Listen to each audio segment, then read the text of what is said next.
What is up, YouTube? It's Kingfisher745, and welcome to a new episode of All Hail the King.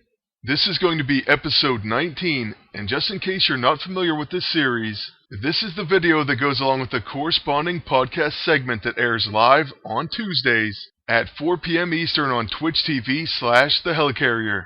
But don't worry, if you can't catch the podcast live, you can still check it out on their website. That's www.thehelicarrier.com. And also I will put a link to the corresponding podcast in the description below. So make sure to listen if you haven't already done so. Now this current video is going to feature the team that was mentioned in last week's podcast. I really wanted to get this one up sooner, but I did become sick. But I will make sure to post the next All Hail the King video before next week's segment. Oh, and just in case you didn't hear the show this past Tuesday, that team is going to be sick, and it will feature Invisible Woman and Rescue. Also, I may squeeze in another team up for Invisible Woman. As far as this episode, I wanted to show a team I've discussed with several people on Facebook, and as you can see, it is Omega Sentinel and Shanna. There are a few pretty cool things that go along with this team up. One of them involves the fact that Omega Sentinel can protect, and Shanna can place Hobbled on an opponent. So what exactly does Hobbled mean? Well, Hobbled says attacks cannot be stealthy. Then you have Omega Sentinel who can protect against single target and area attacks. So if you hobble a character like Quicksilver, for example, even his tag team will be protected against. Shanna can also place flanked on an enemy, then Omega Sentinel gets 2 actions per round. This means she can really take advantage of flanked and gain 2 extra follow-up attacks per round. Then if that's not enough synergy, Shanna has a passive ability called Hunter-Gatherer. This passive says reduces incoming damage from poisoned attackers by 20%.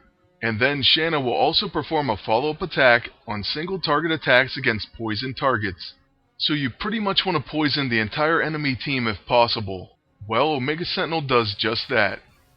Her Penetrator Darts ability places biofeedback on all the enemies at once, and it counts as a poison. On Shanna's turn, what we're going to do is use her level 1, Spear Vault, and I'm going to attack Quicksilver applying Winded, Hobbled, and Cornered. The important things are it's going to remove and prevent follow-up attacks, and prevent his attacks from being stealthy. As a result, Omega Sentinel's able to protect against his attacks. This pretty much saves Shanna's life, because there's no way she could have taken this much damage and all the follow-up attacks. Then on Quicksilver's next attack, you're going to see her protect against a tag team. So I think you can understand how this would make a huge difference in a battle. Now on Omega Sentinel's first turn, I'm going to apply biofeedback to the entire enemy team. Like I said, the fact that it counts as a poison is what really gives this move synergy. Having poisoned enemies instantly makes Shanna that much better in PvP. Then with Omega Sentinel's next attack, I do have a few options. I could switch to Tactician and go the more defensive route by using Hologram Array. This would apply mirror image to my entire team and give us a 70% chance to avoid attacks, or more specifically the next 2 single target attacks. But instead I'm going to go for that knockout from a Plasma Blast. This attack has Finest Hour and it can do a lot of damage. However, it does depend on how many Finest Hour buffs you have on Omega. Here we have a few, but we are missing Strengthen, the most important one damage-wise. Still, we do manage to knock out Quicksilver, and that greatly increases our chance to win. On my agent's turn, I'm going to use the Light Fantastic as a quick action, and then I can still use Momentary Advantage to give myself an extra turn.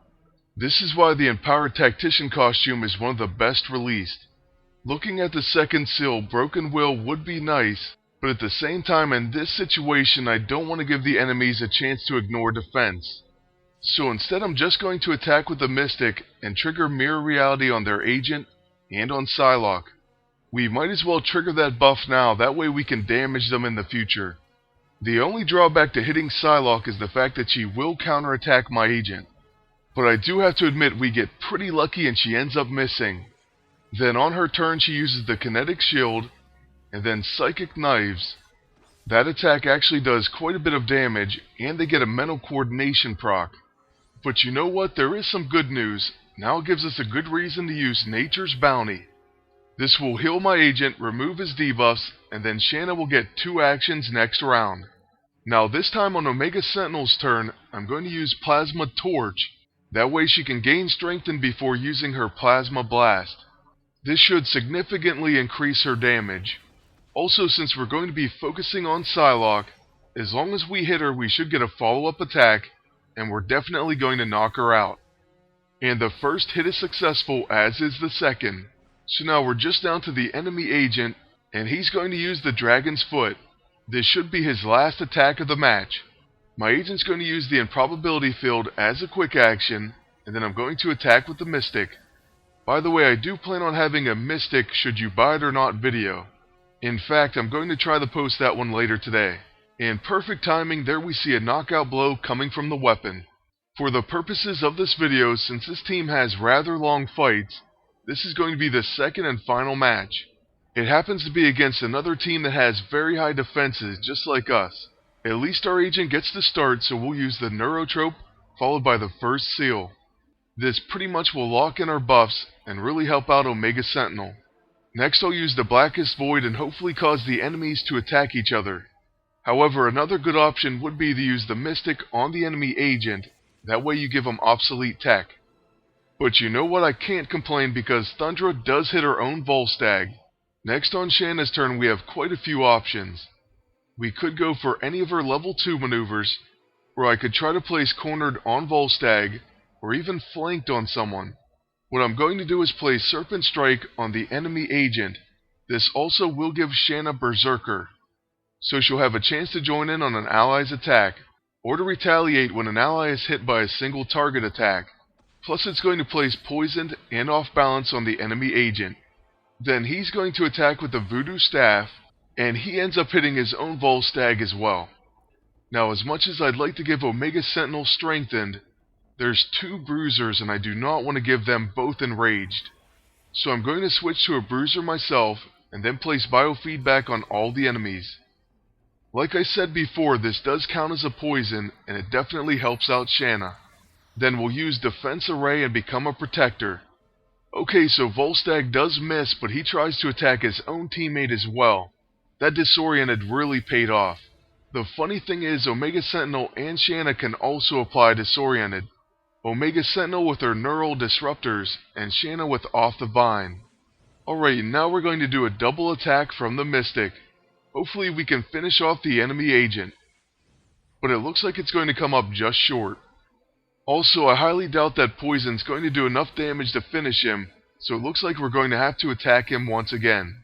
Or maybe I spoke too soon because here comes a Penetrator Darts, and that definitely dips his health low enough. That's going to allow us to attack another target with Shanna, so let's go ahead and place Cornered and Winded on Volstagg. Since he's an Asgardian, he is unfortunately immune to poison, or else we would do a follow-up attack. Oh, and by the way, I was completely wrong. Biofeedback ticked for 7k. I forgot just how much health these opponents had, so it would have done enough damage. But either way, it worked out fine for us. Hologram Array will give our team mirror images, so we have a 70% chance to avoid up to 2 single target attacks. Then we also gain Agile, so evasion increased by 25%. Then Omega's going to hit Volstagg with a targeting laser, and we do get a Spear Volt. Shanna joined in on the attack thanks to Berserker. On my agent's turn, I'm going to use the Improbability Field, and then I will attack with the Mystic. I'm mainly going after Volstagg first, but when it's Shanna's turn, I'm actually going to attack Thundra instead. The reason for this is because she's not immune to poison, so Shanna can finally get her follow-up attack. Then we'll just let Omega deal with Volstagg. And speaking of Omega Sentinel, she is going to protect, and because of Hologram Array, she dodges. So I think our team is pretty much at full health, and also it looks like Shanna's going to retaliate. Since Berserker is working pretty well, I'll go ahead and use the Serpent Strike once again. This time, like I said, we will follow up with a Spear Volt. So yeah, why hit Volstagg once when we can double attack Thundra? Next, with Omega Sentinel, I'm actually going to go over to her Scrapper Protocol, and then I can use her heavy hitting ability, Plasma Blast. If you're confident that you can knock out the enemy bruiser, then it really doesn't matter if you enrage them. Then I could attack Thundra, but we're going to go ahead and save her for my agent. In the meantime, I'll just go ahead and use Defense Array once again, and then we'll be set up to protect. If it would have been needed, we also had a nano heal, but our team was at full health. And now we can use the neurotrope, followed by momentary advantage. That will give us an extra turn, and we'll use that to recharge. Then for our final attack, I'm going to use the Atom Smasher. This should provide a decent finish to the fight. And this will do it for this episode of All Hail the King. I hope you enjoyed our look at this team up for Shanna. Unfortunately, she's not that great of a PvP character, especially since she is an infiltrator.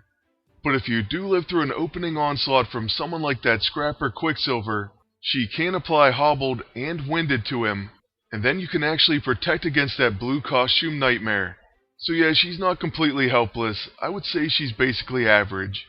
Now in the next episode, we're going to take a look at that Invisible Woman shield team. This is the whole reason why I went full defensive armory. So make sure you check that one out, you do not want to miss it. Lastly, I'd like to thank you all for watching, and ask you to please like, comment, and subscribe. And until next time, good luck, and take care.